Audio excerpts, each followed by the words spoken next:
having a good Monday so far. So here is a image I actually made, but I'm gonna re-render this later, and then I'll be posting it on my Instagram. This is part of my progress project, personal project actually, where I'm exploring kind of the unknown features, or at least quote unquote unknown in my world. All the features in cinema I never really touched, or any renders I never really played around with until now. So this is actually done in Arnold. I played around with the materials, mostly the camera, and the depth of field for sure. You could fake the depth of field in After Effects, but I decided to actually tackle cinema's depth of field instead. So anyway, what I'm actually doing right now is rendering this in physical and just seeing what kind of look I can get overall. And so far it's not looking as detailed as I want it to be, but it's still getting the overall concept of the cubes looking like they're being mashed up together. So anyway, without further ado, let's just go ahead and get started with this. I'm going to create a new scene file, and what I'm going to do is create a cube, which I could have just clicked on it. And what I'm going to do is change this size to 100 with all three. And then what I'm going to do is duplicate the cube. And I'm going to throw the cube into an atom array. And what you could do actually is hold down Alt and click on atom array, and therefore you will make the atom array the parent of the cube that you had selected, or any object you had selected. So just for the sake of it, I'm going to adjust the atom array to maybe 1.5 for the cylinder and probably about 4 for the sphere.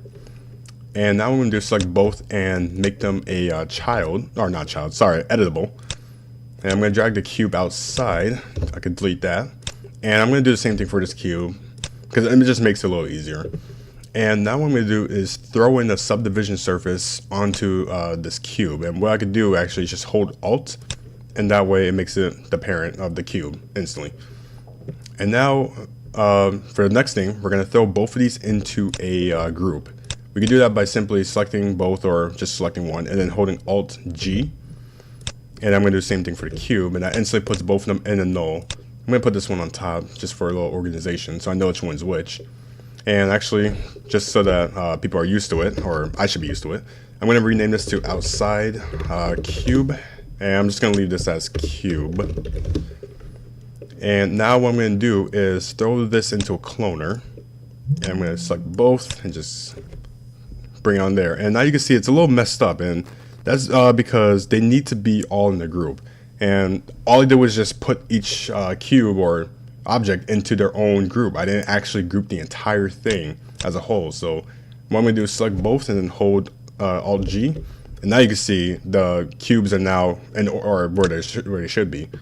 So I'm going to change this mode here from linear to grid array. And I'm just going to space this out a little bit, not too much, just so that they have a little bit of space to kind of do their quote-unquote interaction with each other.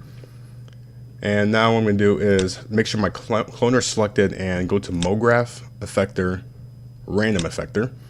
And you can see they start moving all over the place, but they're only moved by 50 centimeters in random positions. But I'm just going to lower the value for each one, not too much. I probably could go negative actually, but like I said, I'm trying to avoid the idea of collision with each other, which I can see some are. Just trying to take a look at each one. They all seem to kind of go their separate ways, which is not bad, but they change the seat a bit. That's pretty good. Now I'm going to skip over my scale, but go to rotation, and just kind of change each degree just a little bit, not too much. I don't want them to intersect like crazy, but I do want them to kind of make it seem like they're definitely about to like collide within each other. So I'm pretty satisfied with this look overall, and we can now get to the fun part, setting up our camera, setting up our lighting, our render settings, and the materials. So what I did real quick was just create a camera. I'm going to go into the perspective, and now holding the 1 key, the 2 key, or the 3 key, I can actually simply move. I can drag depending on where I click, and then simply rotate. So I'm just going to position myself to the right angle, and for the sake of this photo, that was a little messed up. For the sake of this photo, what I did was I kind of had it tilted upward. It's kind of looking down on it, so it seems like it's a little intimidating. So that's kind of the look I'm going to be kind of after. I'm just going to move this a bit. That's pretty good.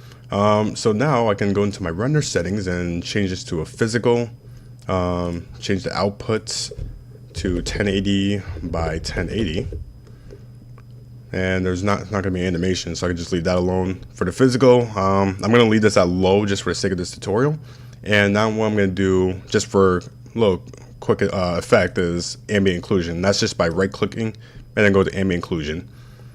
And I usually don't have my multipass on unless I'm doing like animation and whatnot, depending on the type of animation. But overall, I usually turn off my multipass. And I'm not gonna do any saving just for the sake of this tutorial. So anyway, now that's at a square like composition, I could probably adjust this a little bit more, make it seem more intimidating than it has to be. Actually, one thing I need to do, which I'm surprised I forgot, was change my focal length from a classic to a portrait.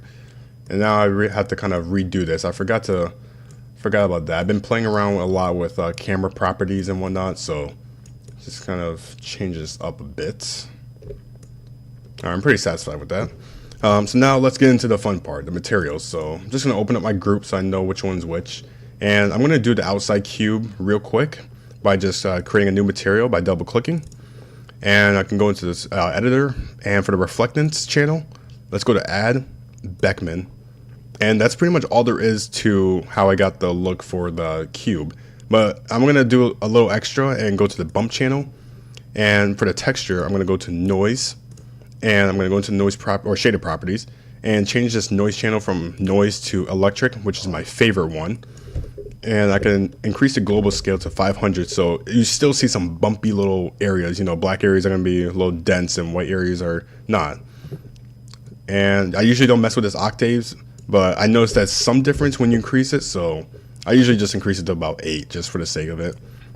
I'm not going to put too much detail in it, but I'm going to increase a little bit. Maybe that seems right. Alright, let's throw this onto the cube, and now you can see, we already see the kind of chrome-like.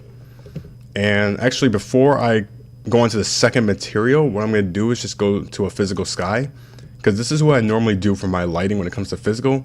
I'm not really, you know, adjusted to creating area lights as much as accurate as they are when it comes to lighting and creating shadows. I'm just used to throwing in a physical sky and kind of getting that nice look when it comes to it.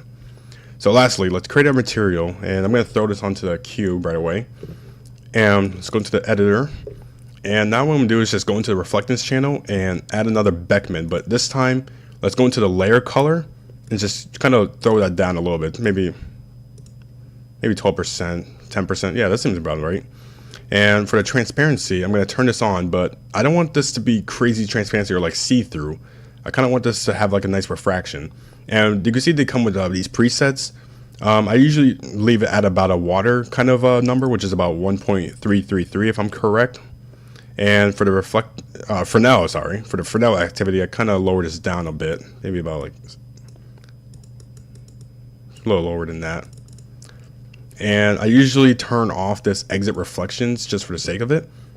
And one last thing, actually, I forgot, was the color of it. I usually put it at about a blue, like, not exactly sure. I'm just playing around with this color now. All right, I'm going to throw this onto, oh wait, I already threw it onto the cube, forgot about that. And now if we do a quick render, we can hopefully see that it's going to do kind of the same thing that I had before. And it's looking a little different, actually.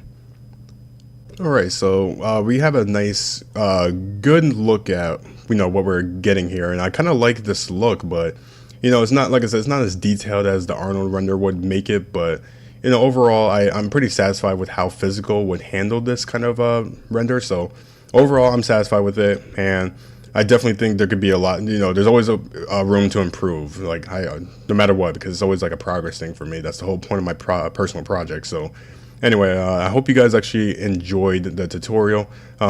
Just for a quick notice, I'm using R18. I had this for some time and I was just stuck on 16 for a while. I don't know what it was about me that just wouldn't let R16 go. So I was talking to a few people on my Slack group, and I was like, you know what, let me just make this change, and you know, it's gonna benefit me at the end of the day. At the end of the day, so I just made my layout very similar to how I had it in R16. So I'm pretty satisfied with it, and you know, at least I have some more features to kind of play around with, like Veroni fracture and the push apart effectors and whatnot, especially the knife tool, because that was definitely a little something. But anyway, I hope you guys enjoyed the tutorial. There's definitely going to be more to come, so see ya.